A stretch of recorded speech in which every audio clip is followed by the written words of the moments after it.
you can incorporate, okay, in Nigeria. The first one is the business name. Now, with the business name actually has to do with being a sole proprietor, okay, or maybe okay, let's look at it here. A business, being a sole proprietor, or maybe you can even go into a partnership with some other people. But one thing you need to know about the business name is that it has no legal personality. Okay, is of course you're incorporating, you have a legal identity, but the business is not different from the person. That means the person has unlimited liability, which means that if the business incurs a debt or any kind of liability, you will be the one to pay from your pocket.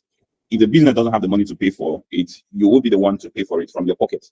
Now, one thing about business name that you really will have to note is that in business name, right, you have it's like a, let's suppose maybe a freelancer. Okay, let's use a use case scenario to explain this. Let's suppose a freelancer. Okay, maybe the person has a remote or rather works for a company in Nigeria, or rather works for companies in Nigeria or maybe outside the country, but the person would want to maintain a legal status. Now, for some kind of people, okay, I'm not saying all freelancing must have to be that way, but for some kind of people, they may have to go into freelance. They may have to go into registering a business name for the purpose of having a legal identity. But just because you have a legal identity doesn't mean you are maybe the business is different from you. No, in a business, the business is not different from you. Now, one thing you need to know in business is that the business and the person has to be different. Okay, that's one thing about business, maintaining a very good business structure. But when it comes to business name, it is not like that.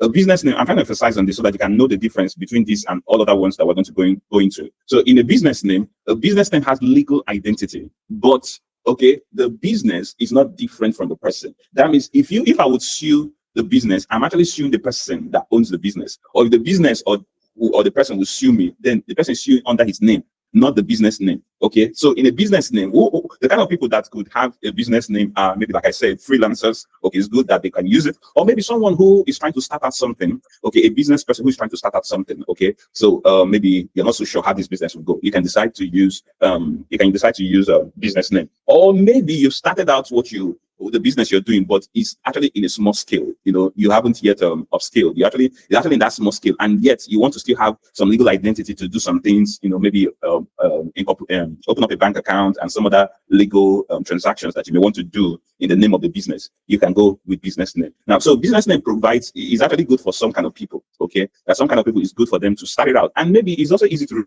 Maybe you don't have the funding, so much funding to really do the other kind of company structure. You can actually start with the business name. Now, the business name is actually into two folds. You have the sole proprietor, that means one person can register.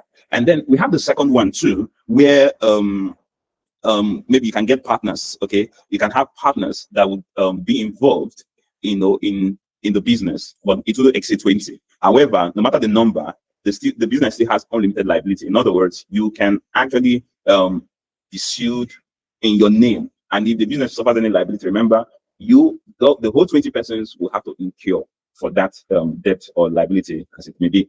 Now, that is it for business.